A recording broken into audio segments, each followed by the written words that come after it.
perlawanan terhadap perampasan tanah yang dilakukan oleh Pantai Indah Kapuk. Sekian dari saya, terima kasih. Silakan, Bang.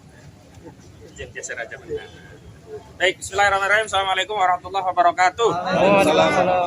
Lawan Aguan. Lawan Antoni Salim. Lawan oligarki Pik 2.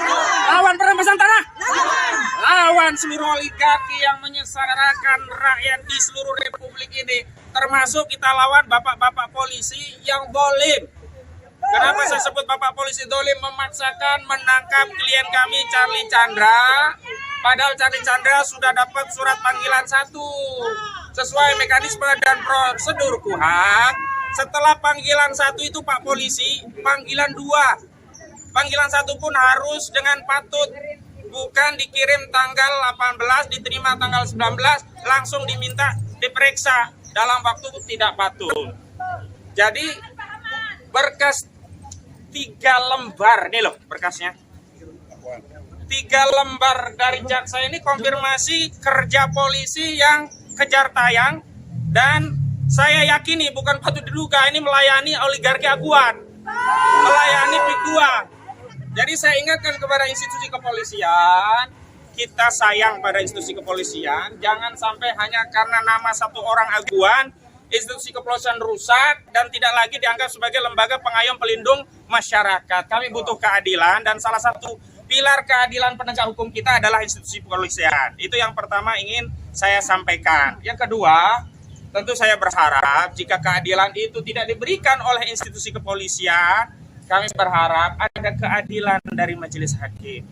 Di antara parameter keadilan itu adalah mudah-mudahan Selasa depan pada sidang selanjutnya majelis hakim memberikan penangguhan terhadap Charlie Chandra. Kenapa? Karena asas dalam hukum itu adalah presumption of innocence, asas praduga tidak bersalah.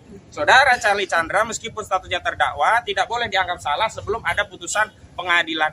Dan dalam KUHP menahan terdakwa tersangka itu bukan kewajiban. Itu hanya wewenang. Wewenang yang diberikan oleh aparat penegak hukum baik polisi, jaksa termasuk hakim karena ada alasan subjektif. Apa itu?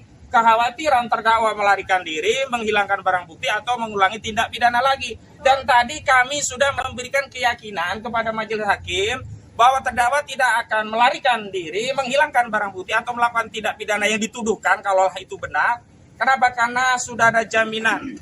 Bukan hanya jaminan dari aktivis, ada juga tokoh tadi sudah saya sebutkan, ada Pak Saididu memberikan jaminan. Saya sudah kontak juga mantan Ketua KPK Pak Abraham Samad juga siap memberikan jaminan. Tadi ada juga jaminan dari keluarga, jaminan dari pengacara semua. Jadi tidak ada lagi ruang subjektivitas untuk melakukan penahanan. Kenapa? Segala kekhawatiran itu sudah kami jamin. Selanjutnya saya ingin masuk ke materi dakwaan. Ini lucu ini dakwaan ini. Inilah bentuk dari polisi melayani oligarki Aguan. Lawang tanahnya di sini dakwaan dikatakan punya, ya klaimnya ya, The Pitnio.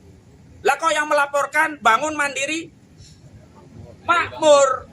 Ini pengkhianat juga ini Direktur Nono Sampono melayani Aguan. Berapa orang banyak di penjara gara-gara Nono Sampono? Laporan Nono Sampono ini sudah banyak membuat orang-orang yang punya hak, punya tanah, sudahlah tanahnya dirampas, orangnya juga dizolimi. Pak Nono Sampono, tobat Pak. Jangan sampai kezaliman itu belum sempat ditutup di dunia dan akan berlanjut ke akhirat tuntutan itu. Dan tidak dicintai kezaliman itu kepada siapapun. Jadi sekali lagi, Charlie Chandra ini adalah konfirmasi bahwa perjuangan aktivis yang melawan oligarki Pik 2 bukan perjuangan rasis, bukan anti Cina, anti Tionghoa. Bahkan Charlie Chandra yang rasis, yang keturunan Cina saja, Tionghoa, juga jadi korban dalam kasus Pik 2 ini. Jadi saya ingatkan bahwa dakwaan ini jadi konfirmasi nih, bahwa memang kerjaannya nggak benar, semua kerja tayang. Patut diduga dapat duit semua ini. Dapat duit semua ini. Oknum di kepolisian ini dapat duit. Ya. Jadi tidak mungkin ada uang kita diberitahu ini P21 mau serah terima. Lah kok tiba-tiba ditangkap? Kita dapat surat panggilan ke-1. Kok tiba-tiba dijemput paksa? Ini ngawur. Mohon maaf ya, kita hidup itu kan berdasarkan kewenangan atas undang-undang. Jaksa bekerja berdasarkan undang-undang kejaksaan. Hakim bekerja berdasarkan undang-undang kehakiman. Polisi bekerja berdasarkan undang-undang kepolisian. Pengacara bekerja berdasarkan undang-undang nomor 18 tahun 2003 tentang advokat. Tapi ketika instrumen ini masuk dalam penegakan hukum, semuanya harus tunduk namanya Kitab Undang-Undang Hukum Acara Pidana. Dan kitab itu yang dilanggar oleh kepolisian. Sudah memberikan surat panggilan ke-1, bukan surat panggilan kedua yang dilayangkan, langsung penangkapan. Ini pelanggaran atau pelanggaran? Pelanggaran! Terkait dakwaan, di pasal 143 KUHP, dakwaan itu harus dibuat secara jelas, cermat, dan lengkap. Ini nggak jelas. Sebenarnya jadi korban itu Denit Pio atau Agung Sedayu. Kenapa kalau disebutkan tanah itu punya David Nio, kenapa yang melaporkan, udah almarhum nih orangnya ini, kasihan kalau saya sebut namanya, nambah dosa aja dia, itu mewakili PT Bangun Makmur Mandiri, Bangun Makmur Mandiri ya. Harusnya kan yang punya kewenangan legal standing ya David Nio yang didalilkan oleh jaksa sebagai pemiliknya. De facto-nya kenapa dikuasai oleh Agung Sedayu? Terus dikatakan, ya kan kalau kita bicara pasal 263 tentang tindak pidana pemalsuan dokumen, kemudian juga turut serta sesuai dengan pasal 55 ayat 1 ke 1 KUHP, itu kan harus ada unsur kerugian. Dan kerugian itu harus jelas, pasti. Harus juga dijelaskan apa sih yang menyebabkan kerugian. Ini lucu nih. Charlie Chandra, anak dari Chandra secara bersama dengan saksi Sukamto SKM, PT Mandiri Bangun Makmur telah dirugikan sebesar 270 juta rupiah atau sekitar jumlah atau setidak-tidaknya 2.500.000 rupiah. Tapi tidak disebutkan rugi apa ini loh. Apa rugi pasang togel nggak menang?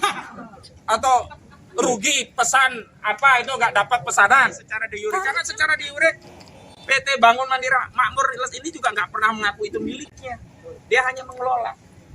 Jadi kerugian itu harus jelas. Kalau mau jujur, yang rugi itu siapa? Ya klien kami, Charlie Chandra. Rugi tanahnya dirampas oleh Agung Sedayu Group. Rugi. Sudahlah tanahnya dirampas, dia juga harus masuk penjara. Karena itu saya minta doa dukungan kepada semua rakyat. Ya tidak ada yang hanya yang hadir, tidak hanya yang dibantu, tapi seluruh rakyat Indonesia. Kalau oligarki PIK 2 ini tidak kita lawan, maka korbannya akan merata di seluruh Indonesia. Siap mendampingi Charlie Chandra? Siap. Siap hadir sidang Charlie Chandra? Siap menegakkan